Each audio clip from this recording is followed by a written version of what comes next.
Seigneur, bénis-nous, fais-nous du bien, arrose-nous encore ce soir et permets que nous soyons plongés dans ta grâce. Au nom de Jésus-Christ, Amen.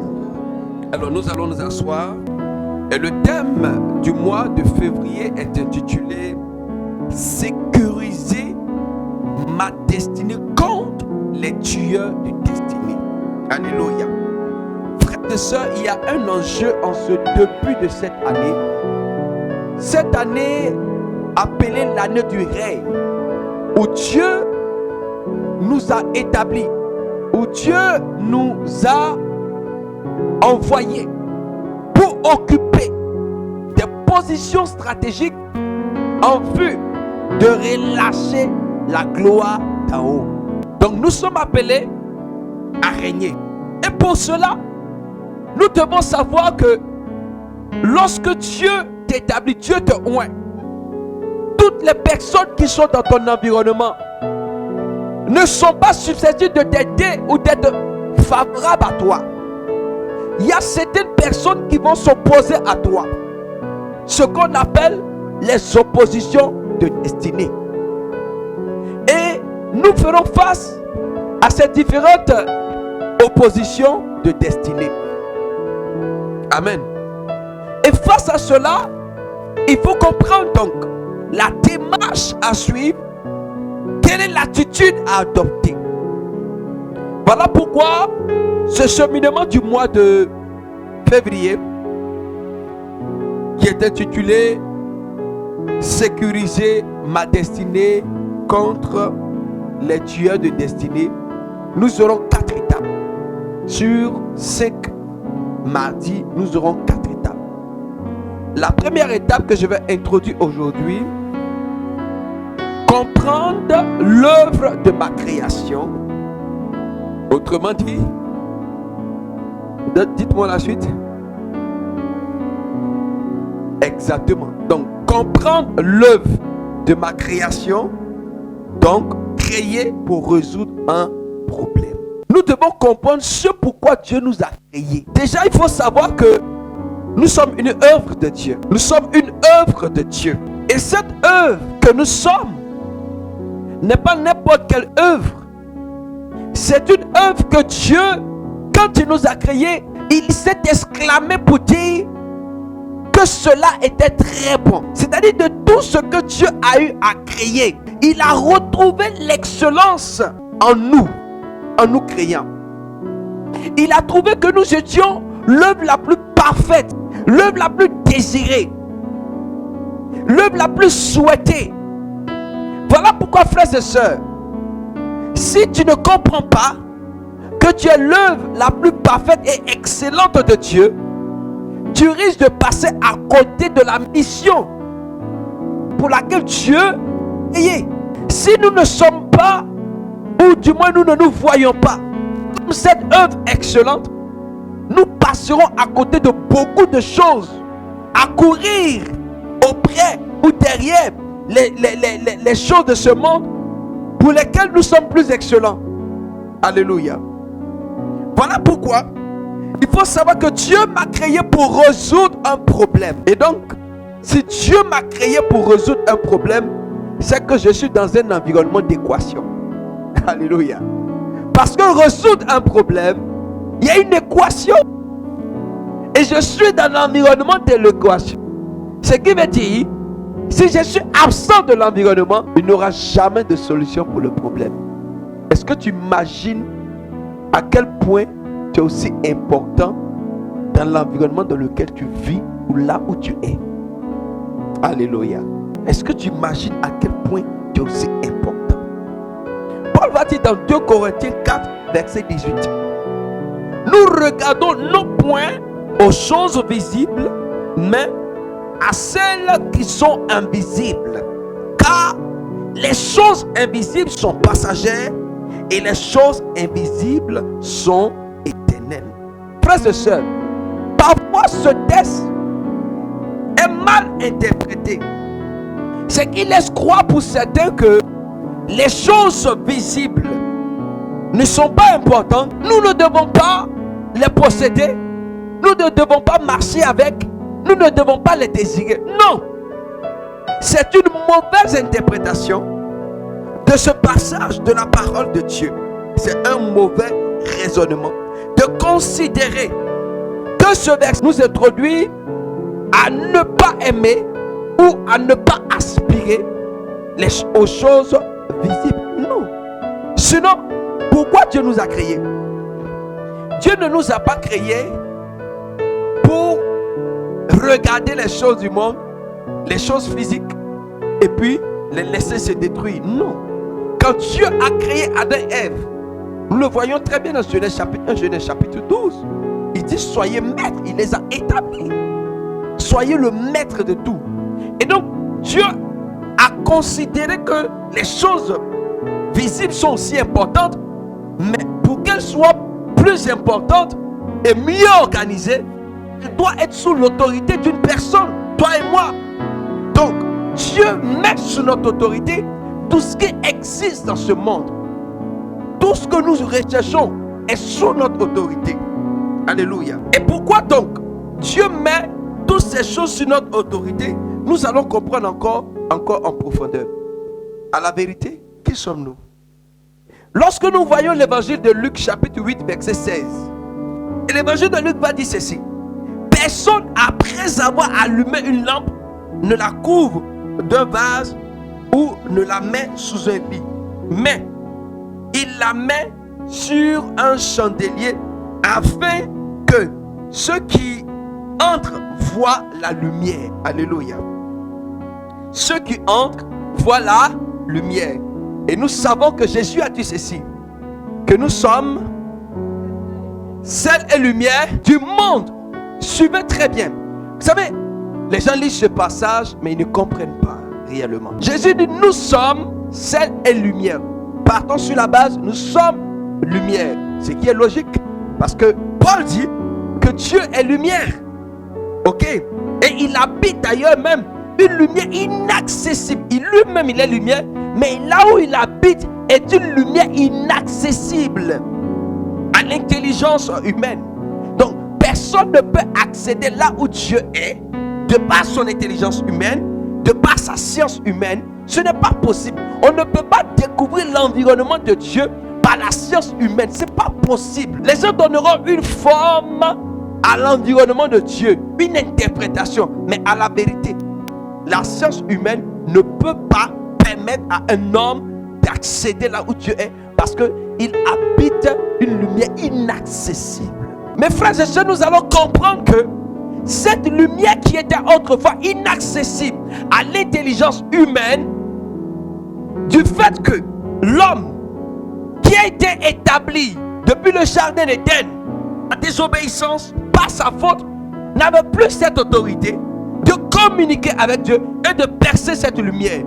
Et voilà pourquoi Dieu va permettre que dans la nouvelle alliance, par l'avènement de son fils Jésus, qui est le chemin, la vérité et la vie, permettre à ce que par lui, nous puissions accéder à cette lumière inaccessible. Autrefois, par Jésus, nous accédons à l'environnement de Dieu. Par Jésus, entrons dans la gloire de Dieu. Autrefois, on ne pouvait pas. Pourquoi? Parce que nous étions condamnés par le péché, etc. Voilà pourquoi aujourd'hui, il faut éviter d'accepter certaines prédications qui emmènent toujours le chrétien à le condamner du fait que les bonnes choses que Dieu a créées, il est impossible pour le chrétien de la voir, tout simplement parce qu'il a péché, etc. Non, frères et sœurs. Sinon, Jésus n'est pas mort à la croix pour nous. Alléluia. Et Dieu fait de nous lumière. Vous savez, on ne peut pas cacher la lumière. Impossible. Même si tu la couvres avec quelque chose, on saura qu'il y a quelque chose qui est en train de briller. Est-ce que tu vois l'image réelle que tu es? Parce que, frères et sœurs, celui qui a été créé pour résoudre un problème, à la vérité est une lumière. La lumière, c'est le discernement. La lumière, c'est la vérité. La lumière, c'est le chemin. La lumière, c'est l'orientation. La lumière, c'est la solution. Alors, si Dieu m'a créé pour résoudre un problème, c'est que je suis la lumière. Je veux que tu puisses comprendre que Tu es une lumière dans ton environnement. Là où il y a un problème quelconque, la lumière ne recule pas, la lumière fonce. La lumière ne recule pas. Écoutez, même quand il y a un obstacle, on sent l'impact de la lumière. Il y a des obstacles que Dieu va permettre que cela soit sur ton chemin pour que tu aies plus d'impact. Donne-moi un amen. Vois bien.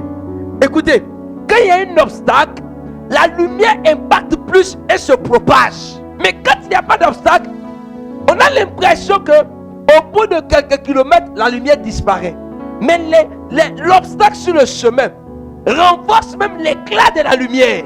Il y a des problèmes qui viennent sur ton chemin pour que Dieu se révèle, pour que tu puisses être impacté parce que tu as une lumière. Voilà pourquoi on ne doit pas fuir devant les problèmes. Les problèmes sont faits pour que nous puissions les résoudre. Ces obstacles-là viennent pour donner crédibilité à la lumière que tu es. Et puis ce que tu dois savoir, nous ne sommes pas une simple lumière. Tirons la source. Cette lumière s'alimente par une source. La lumière peut arrêter de briller lorsque la source est faible. Si c'est une lampe, quand le pétrole va finir dans la lampe, elle va arrêter de briller. La différence entre le chrétien lumière et une tierce personne lumière dans son environnement, la source de l'énergie, la connexion de ravitaillement. Ce qui est extraordinaire est une vérité. Ce qui est encore réjouissant, c'est que nous sommes connectés à la source intarissable. Voilà pourquoi Jésus dit, écoutez, celui qui a soif, qui vienne à moi, il n'aura plus jamais soif. C'est-à-dire que il est la source qui te permet de détancher ta soif jusqu'à l'éternité. Amen. Donc cette lumière que nous sommes, elle tire sa force, son énergie en Jésus-Christ. Si tu ne comprends pas que c'est pas Jésus, tu es intelligent. C'est pas Jésus, tu es sage. C'est pas Jésus, tu peux résoudre des problèmes. À la vérité, tu te perds. Tu finiras par devenir limité. Or, celui qui sait que il est intelligent, il est sage, il résout des problèmes par Jésus, frère, il ne peut pas être limité. Même quand il y a des situations qui arrivent, où tout le monde dit, ah, on va voir, est-ce qu'il va trouver solution? Dieu apportera toujours une solution. Parce que Dieu n'est pas limité. Et nous sommes créés pour résoudre des problèmes. Nous sommes cette lumière que Dieu est la source, afin que nous reflétons sa gloire. À la vérité, la lumière que nous sommes n'est pas une lumière différente de Jésus. Si je suis connecté au Seigneur, si je suis en Jésus, je ne suis rien d'autre que la continuité de cette lumière. Voilà pourquoi Paul dit, nous sommes désormais co-héritiers avec Christ. Autrement dit, cette lumière que Jésus est, nous sommes le prolongement ou la continuité de cette lumière. Puisque nous sommes co-héritiers, ce qui veut dire ce qu'il est, ce qu'il a, ce qu'il a hérité, nous l'héritons aussi. Nous l'héritons aussi. Donc nous ne sommes pas n'importe quel fils ou disciple de Jésus. Non, tu n'es pas n'importe qui. Il y a certaines situations qui se présenteront à toi pour que ta lumière se renforce, pour que tu saches que tu dois éclairer. Savez-vous qu'il y a certaines lumières qui brisent des rochers. Il y a des lumières qui brisent des rochers. Vous savez, les gens ont réfléchi, les gens du monde, ils ont créé un système. Il y a des rochers qui peuvent se fendre, on va dire quoi, par l'effet d'un laser. Le laser, c'est quoi? C'est le feu. Mais le feu, dans le feu, il y a la lumière. Comment tu sais que c'est du feu? Justement, dans le feu là, la source du feu, c'est encore la lumière. C'est grâce à la lumière qui fait qu'on dit qu'il y a le feu là-bas. Parce que ça donne un éclat. Donc, là où il y a une lumière, il y a aussi un feu. Il ne peut pas avoir de feu sans lumière. Impossible.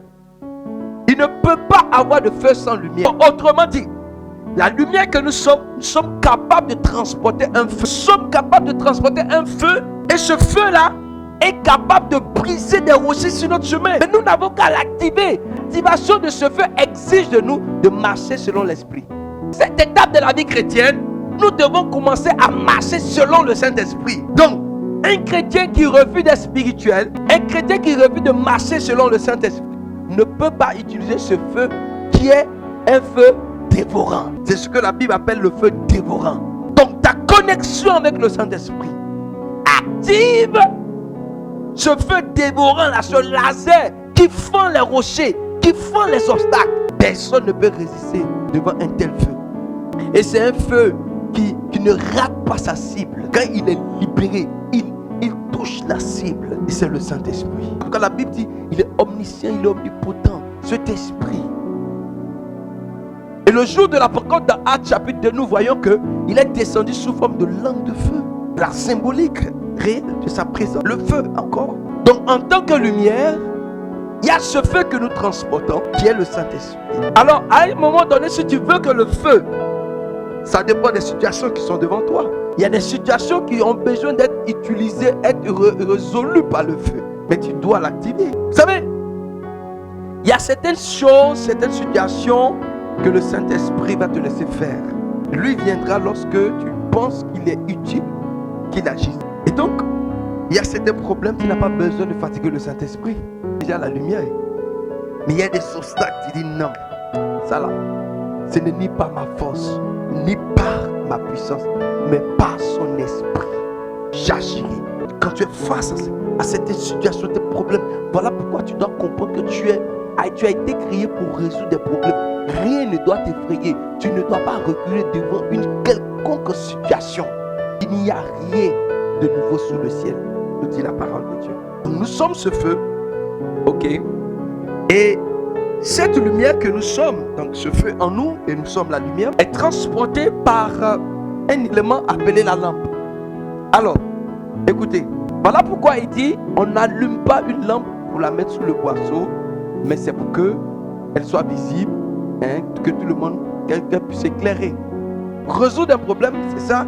J'ai dit apporter la lumière, apporter le discernement, apporter de la clarté. Donc je suis fait pour apporter de la clarté. Voilà pourquoi je dois arriver à travailler avec Dieu de telle sorte que dans ma propre vie, il y a une certaine clarté, une certaine visibilité. C'est ça la clarté. Avoir une visibilité de ma vie, de ma vision avec Dieu. Et donc, cette lumière est transportée. Vous savez, aujourd'hui, si je suis une lumière, que je suis chrétien, c'est pas pour cacher, ça veut dire, écoutez, il faut que les gens comprennent que servir Dieu, être chrétien, c'est pas se cacher. Être chrétien, ce n'est pas dire non, je suis humble, non, moi je n'aime pas. Écoutez, tu ne peux pas être chrétien et refuser que Dieu t'élève. Tu ne peux pas être chrétien et refuser que Dieu fasse briller ton étoile. Tu ne peux pas être chrétien et refuser que Dieu permette que les gens te découvrent, que tu impactes. C'est pas possible. Quel type de chrétien es-tu? On a aujourd'hui certaines prédications qui viennent endormir l'esprit de Dieu dans la vie des chrétiens, les empêcher de se mouvoir. C'est faux. Tu ne peux pas être chrétien, dire non, je ne veux pas qu'on me remarque. Ce n'est pas toi qui décides qu'on te remarque. La lumière ne peut pas décider de ne... Écoutez, à moins que sa source se ferme. Tant qu'elle est connectée à la source de l'énergie, a pu le contact. Depuis la lumière, non, moi je ne veux pas, je suis fatigué. C'est pas possible. Quand elle dit je ne veux pas, je suis fatigué, c'est qu'elle est morte, elle ne doit plus exister. Si tu penses que tu es fatigué, Dieu va t'enlever aujourd'hui.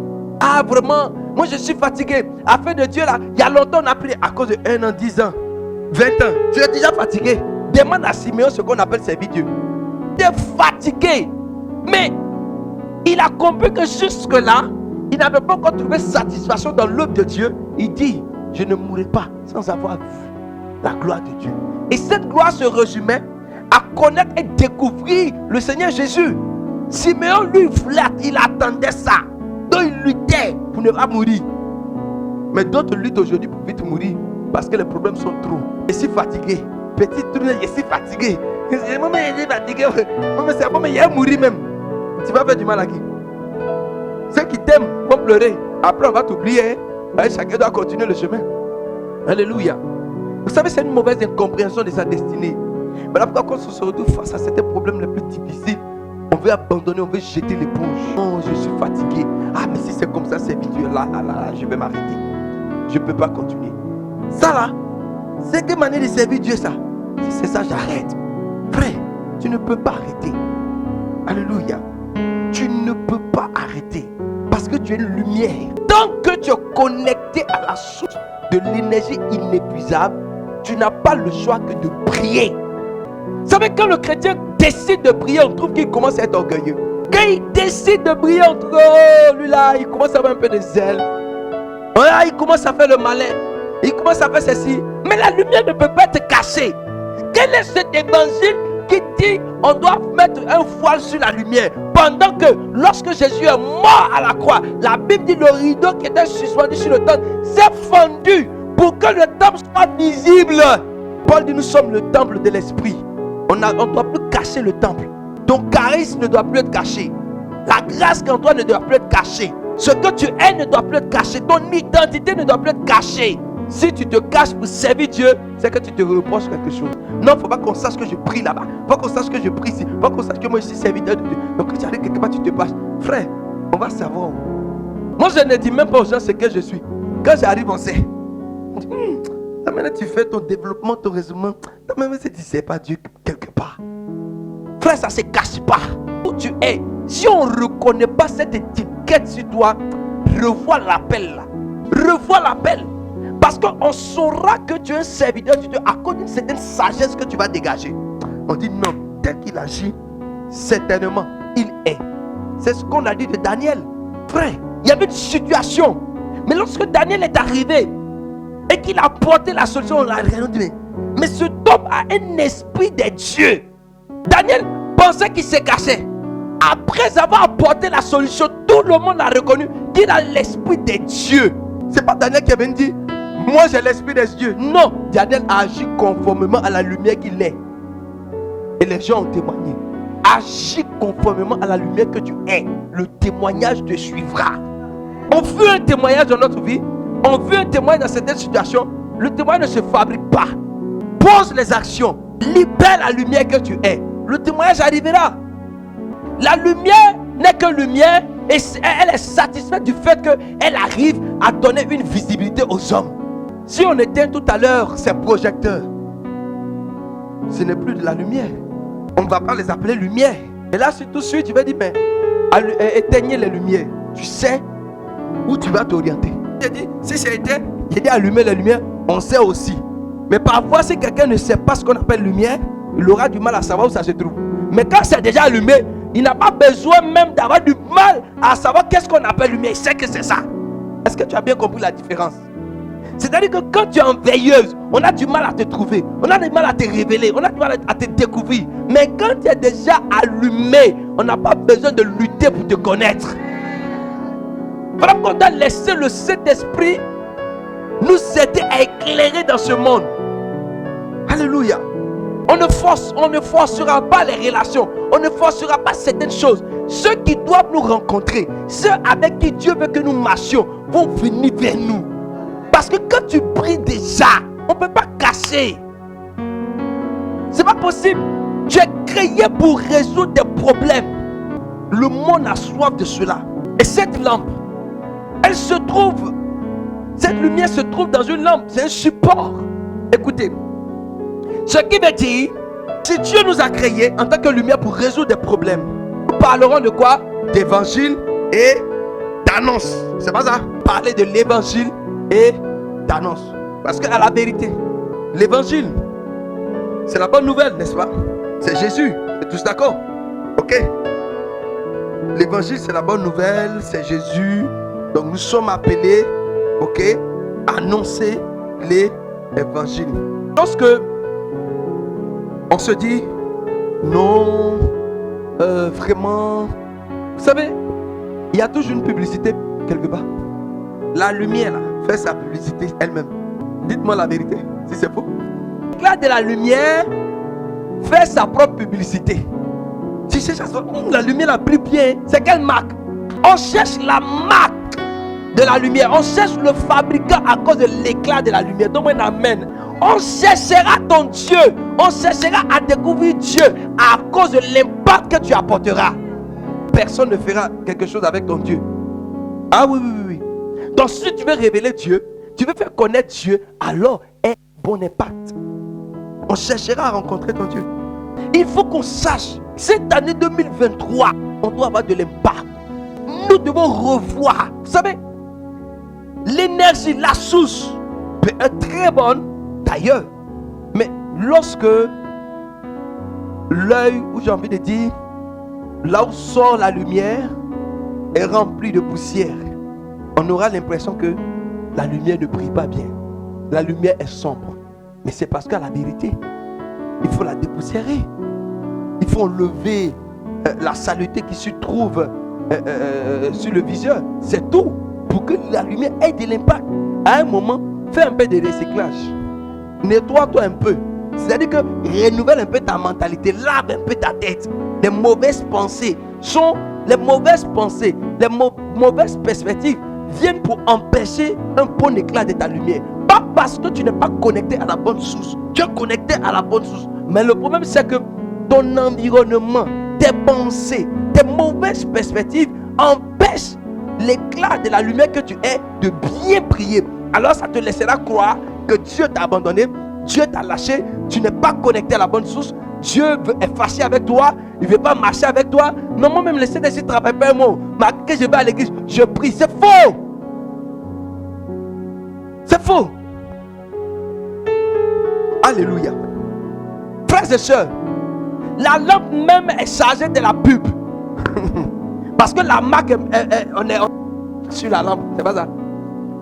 On n'écrit pas sur la lumière. Mais la lumière oriente à la lampe. Et puis, on recherche à savoir, mais ça brille bien. C'est quelle marque? Alléluia. Ce qui veut dire que Dieu nous a mis dans un environnement afin que nous puissions faire la publicité de sa main. Donc, si tu ne parles pas du charisme, c'est la lampe. Tu ne parles pas de ton ministère, c'est ta lampe. Tu ne parles pas de ton église, c'est aussi la lampe. C'est la lumière qui doit faire la promotion de la lampe. C'est pas la lampe qui fait la promotion de la lumière que je suis capable de donner.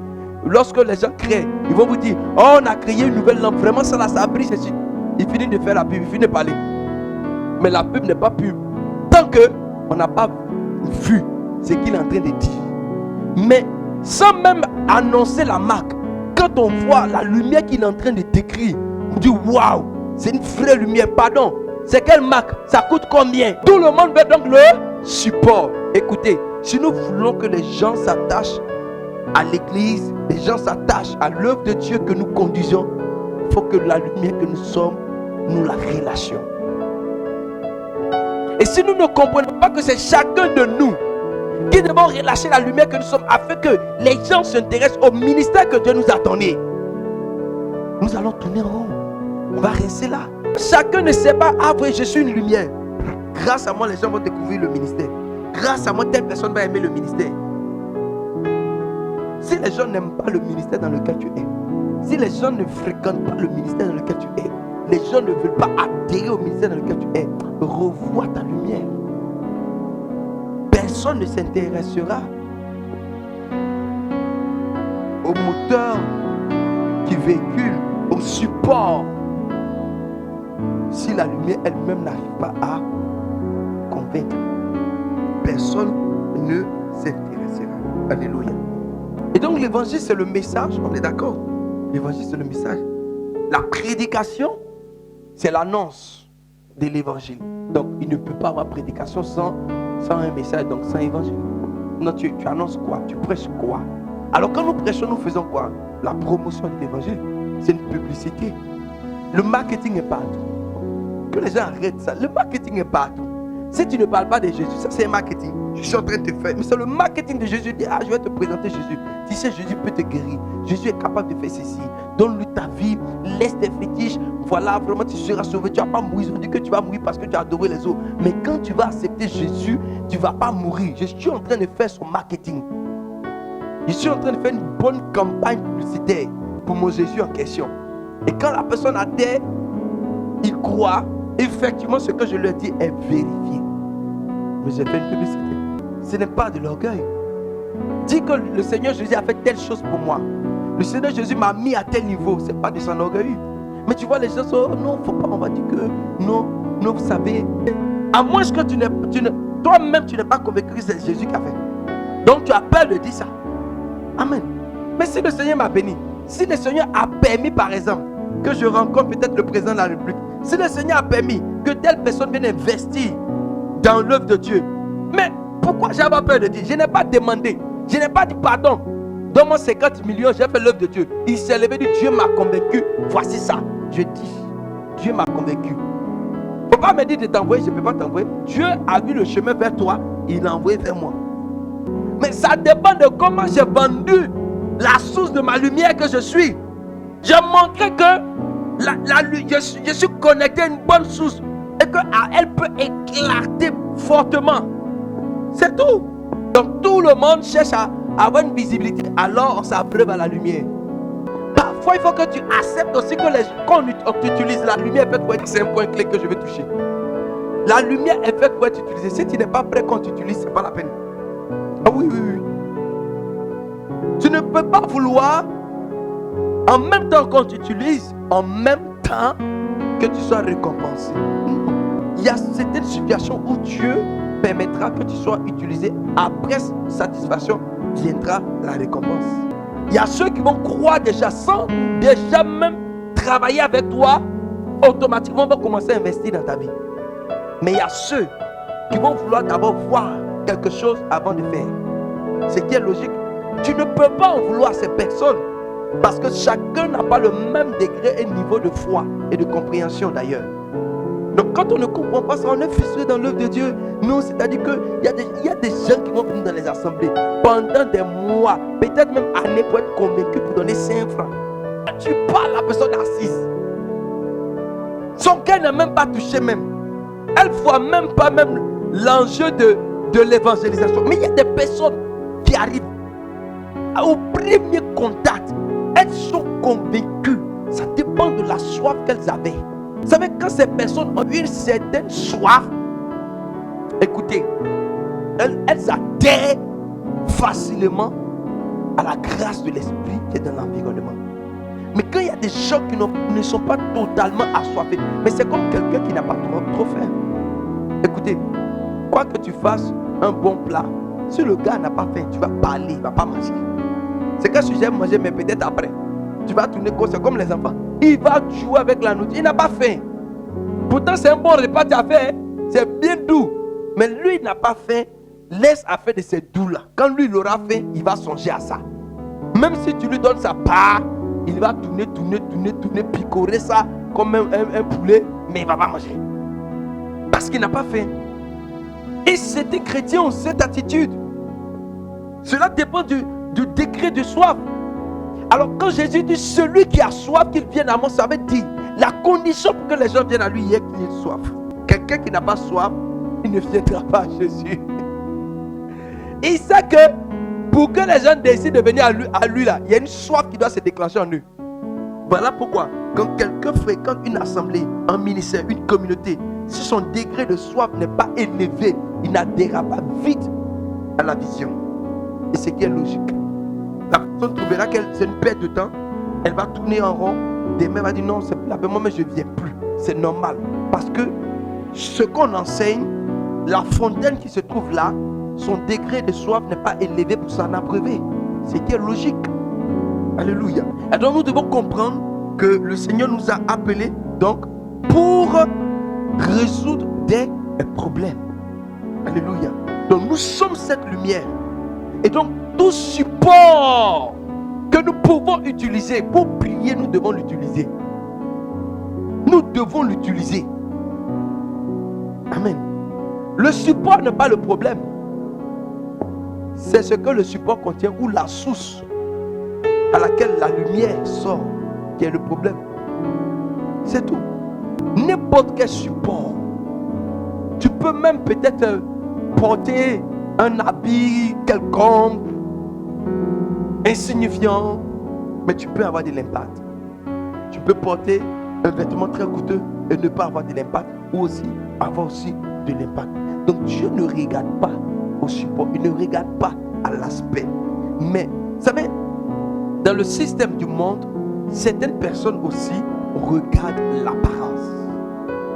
Voilà pourquoi je dois comprendre que je dois soigner mon apparence quand je me retrouve dans certaines situations, quand je me retrouve dans certains endroits.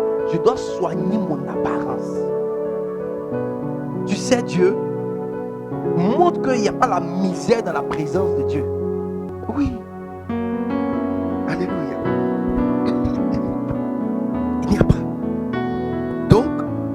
comprendre que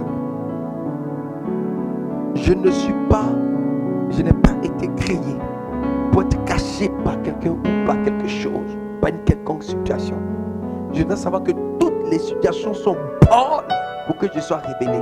Toutes les situations sont favorables pour que je me positionne. Aucune situation n'est en ma défaveur, jamais.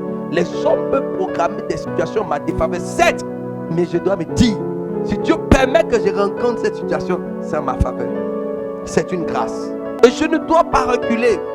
Jamais la lumière a reculé. Mais la Bible dit que les ténèbres ont reculé. On lit la Bible dit les ténèbres ont reculé. Mais la lumière n'a jamais reculé. Elle ne doit jamais reculer.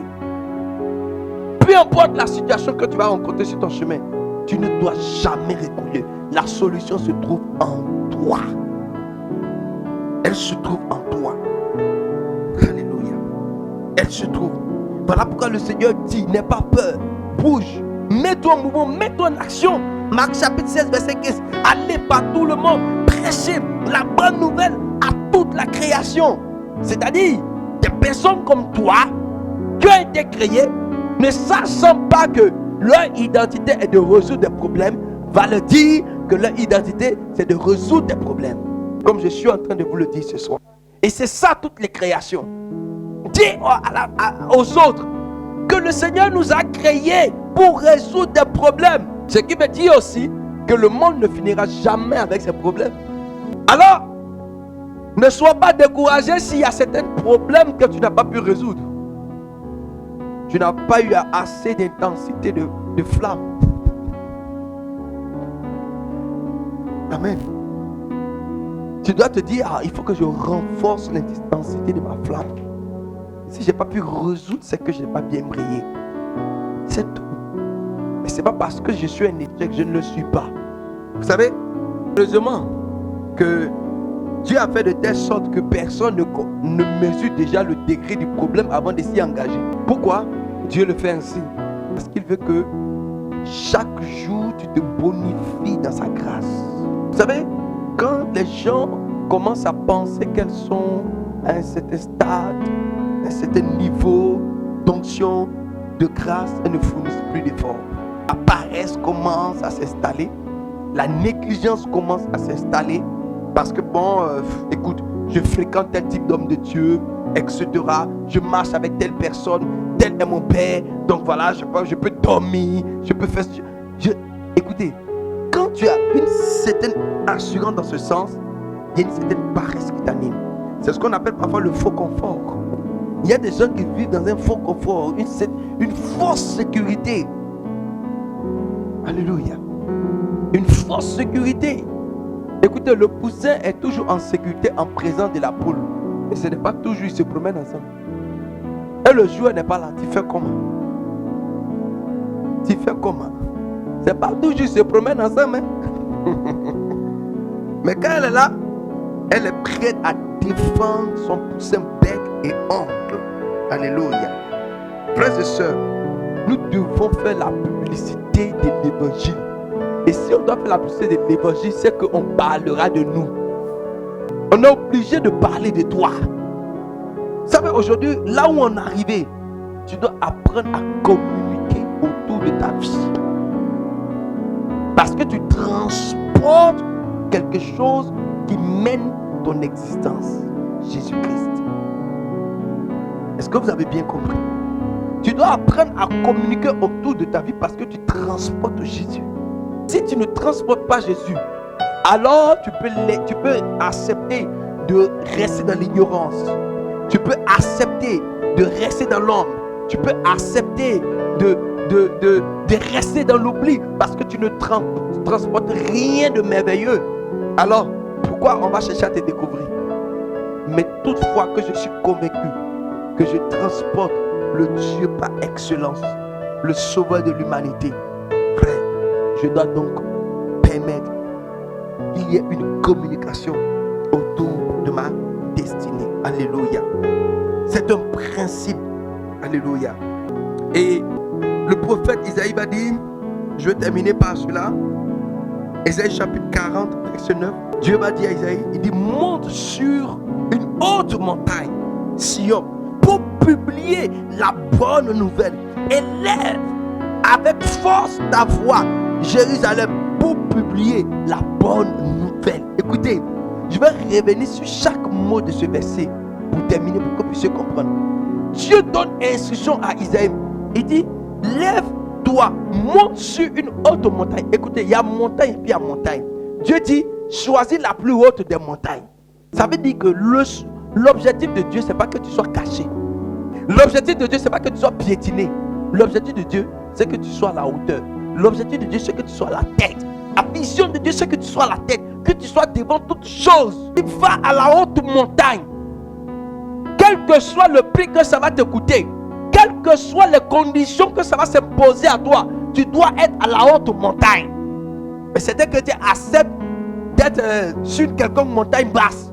Alors de toutes les façons, tout ça, ça fait partie de servir le Seigneur. Hein. Écoute, si Dieu dit, toi ton service là, le service, c'est d'être au sommet, d'être président de la République, d'être ministre, c'est pas un choix, c'est une condition.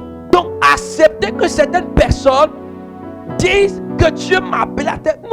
Non, mais vraiment, pourquoi les serviteurs de Dieu de maintenant là, ils aiment ce... Voilà. Non, frère. Pourquoi? Si Dieu dit que tu es appelé à prêcher jusqu'aux extrémités du monde, tu as marché pour aller là-bas. La foi vient de ce qu'on entend, n'est-ce pas? Alors, si tu es sûr que tu veux aller quelque part, commence à entendre les choses de là-bas. Tu veux fréquenter les hautes montagnes, commence à prêter ton oreille à ce qu'on dit sur les hautes montagnes. Je ne sais pas si tu comprends bien. Alléluia. Tu veux fréquenter les hauteurs, commence à prêter tes oreilles sur ce qu'on dit quand on est dans les hauteurs. Mais toi, tu veux fréquenter les hauteurs et tu prêtes tes oreilles à ce qu'on dit dans les bas des choses. C'est pas possible. Ton esprit ne sera que attiré dans les choses basses. Quand ton esprit est attiré dans les choses des hauteurs, tu l'as connecté à ça. Au fur et à mesure, la haute montagne, elle se gravit. C'est une marche. Au fur et à mesure, ton niveau augmente. Au fur et à mesure, ça augmente. On ne comprend pas. Quand on te voit aujourd'hui, il y a un nouveau changement. Demain, on te voit quelque chose qui a changé. À chaque jour, il y a une petite différence qui s'ajoute à ta destinée. Pourquoi? Parce que tu es en train d'aspirer à la grandeur. Mais quand l'apôtre Paul dit aspirer aux choses d'en haut, les gens n'ont pas compris qu'il parle de grandeur de destinée. Donc il y a les choses d'en bas et puis il y a les choses d'en haut. Laissons ça. Le ciel, c'est pas le nuage. Le ciel de Jésus, c'est pas le nuage qu'on voit là. Le ciel, c'est la présence de Dieu. C'est son espace. Et si on dit les omniscients, les omniprésents, le ciel même peut être sur la terre. Mais oui, le ciel peut être sur la terre. Parce que Dieu est omniscient, omniprésent. Il vit partout. Et nous voyons même cela dans Genèse chapitre 2. On voyait que Dieu visitait chaque jour Adam et Ève. Dieu est là où son ciel se trouve. Alors il dit à Moïse, à Esaïe, il dit monte sur la haute montagne. Écoute, et fais quoi? Et publie la bonne nouvelle. C'est-à-dire prêche l'évangile. Donc, frères et sœurs, nous devons viser les grandeurs. Nous devons viser les hauteurs à cause de l'évangile. Tu veux devenir ministre, tu veux devenir DG, tu veux devenir l'homme d'affaires le plus puissant de la planète, c'est à cause de l'évangile. Si ce n'est pas à cause de l'évangile, arrête, parce que ça ne va pas marcher. Mais si c'est à cause de l'évangile, tu veux que ton entreprise prospère, tu veux travailler dans une multinationale, etc. Si c'est à cause de l'évangile, ça marchera. Dieu va te récompenser pour ça. Ah non, frère, si tu ne penses pas comme ça, tu ne vas pas y arriver. Amen. Il dit donc plus et élève avec force ta voix. On dit oh ils font trop de bruit, ils parlent trop, ils font ceci. Aujourd'hui vous avez vu les gens qui publient beaucoup, qui parlent beaucoup des bienfaits de Dieu. Au fur et à mesure ça marche pour eux. Vous savez, les chrétiens ont abandonné la communication aux gens du monde. Les gens matin, midi, soir tu entends, c'est leurs paroles seulement. Matin, midi, soir tu ouvres ton téléphone, tu ouvres ta télévision, c'est les mêmes personnes qui parlent. Ils finissent par devenir les stars. Pourquoi? Ils connaissent appliquer et l'élévation de la haute voix. Ça veut dire que celui qui parle plus Celui qui élève plus sa voix, c'est celui qui est plus connu. C'est celui qu'on écoute. Donc même si tu as la meilleure des solutions, si tu refuses de prêcher l'évangile, tu refuses de présenter haut et fort, d'affirmer, chaque jour, utiliser tous les moyens nécessaires pour parler de l'évangile, on ne te écoutera pas. Donc c'est pas une histoire de je suis humble. C'est parce que moi je suis humble, je suis trop sec que j'aime pas Facebook. C'est tout. Et moi déjà non, les choses de Facebook là, j'aime pas trop. Moi j'aime pas WhatsApp, non, j'aime pas Instagram. Il y a trop de perversité là-bas. C'est pas que tu vas mourir. Parce que le monde où tu es là est déjà perverti. Alléluia. Quand il lit le livre de la sagesse chapitre 2 jusqu'au chapitre 4, on dit Dieu l'a enlevé, n'est-ce pas? Parce qu'il était trop saint, de peur que le monde puisse le corrompre. Donc on a retiré son âme. Donc si tu ne veux pas être corrompu, alors décide à Dieu de mourir. On va le faire vite même. Alors élève ta voix, que Jérusalem, et publie la bonne nouvelle. Frères et sœurs, nous sommes faits pour résoudre des problèmes. Et donc, nous ne devons pas avoir peur de laisser le Saint-Esprit nous utiliser et éclairer pour impacter ce monde. Peu importe ce que nous faisons. Vous savez, la lumière n'est aucunement frustrée. Je le dis toujours, vous savez, il y a plusieurs classifications de puissance de la lumière, n'est-ce pas? Ok? Donc, pourquoi une lumière qui brille que 25 watts et une autre qui fait 100, une autre qui fait 500, l'autre 1000? 25 watts ne peut pas se frustrer de ce qu'on utilise 1000 watts dans tel environnement. Si toi on t'envoie là-bas, tu es sûr que tu peux couvrir l'espace. Le problème c'est ça. Amen. Tu veux forcément la place des 1000 watts. Mais on t'envoie là-bas là. On dit 1000, toi tu es dans 25. Tu n'es même pas la moitié. Tu vas créer un problème là-bas encore. Au lieu de résoudre le problème, toi tu crées le problème. Mais voilà le vrai problème. Quand on ne sait pas ce qu'on vaut, ce qu'on est, et c'est ce qu'on vit aujourd'hui dans l'église, où les chrétiens se créent entre eux des problèmes. Parce qu'on veut être à la place d'eux. On veut faire ce que l'autre fait. Frère, moi je suis dans mon couloir. Je sais ce que je vaux. Je ne vais pas aller faire ce que... Non frère, Dieu m'a dit. J'ai la vision de ce que Dieu m'a dit. Donc je prêche le message que Dieu m'a donné. Si ça ne t'intéresse pas, ça ne te plaît pas, tu passes ton chemin. Ne me demande pas de faire comme l'autre. Parce que Dieu ne nous a pas qualifiés pour la même mission. Certainement un jour, je ferai comme lui. Mais pour l'heure, laisse-moi faire. Mais c'est ce qui s'est passé. On dit, mais tu fais quoi si pas? Il dit non. Pour l'heure, laissez-moi servir mon Père d'abord. Je viendrai après être le fils que je suis pour vous là. Mais pour l'instant, je dois servir mon Père. Allez-y. Pour l'instant, fais ce que Dieu te demande de faire. Et au fur et à mesure, tu dis, ah mais oui, tu es excellent là. Tu es excellent. D'accord, on augmente la puissance. Pourquoi? Parce que déjà, le peu de capacité que Dieu t'a donné, tu l'utilises bien, tu le fais tellement bien. Donc au fur et à mesure, Dieu augmente, Dieu augmente, Dieu augmente. Alléluia. Et nous devons savoir que nous devons connaître une progression, une croissance dans la présence de Dieu. Et c'est ce que Dieu recherche avec nous. Connaître une croissance dans sa présence. Amen. Que Dieu nous bénisse.